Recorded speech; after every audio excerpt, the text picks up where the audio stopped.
అందరికీ praise the lord. Welcome to royal Christian youth. ఈ రోజు ఆదిత్యం పెట్టిన కుటుంబం రామ్ లక్ష్మ ఆంటీ, బుజ్జ అంకుల్ మరియు వాళ్ళ కుమార్తె పూర్ణిమ.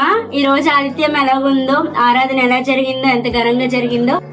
అందరికీ వందనాలు. ఈ దినాన్ని ఆరాధన చాలా బాగా జరిగింది. ప్రార్థన ఎలా చేయాలన్న అంశం కోసం అయ్యగారు చెప్పారు. రామలక్ష్మ వదిన బుజ్జని వాళ్ళు ఆదిత్యం ఇచ్చారు. శ్రేష్టమైన ఆహారం దేవుని మందిరాన్ని తీసుకొచ్చారు. ఈ నెల రోజులు కూడా మా మందిరంలో ఉపవాస ప్రార్థనలు జరుగుతున్నాయి. వీలైన వాళ్ళందరూ కూడా కంపల్సరీ రావాల్సిందిగా కోరుకుంటున్నాము.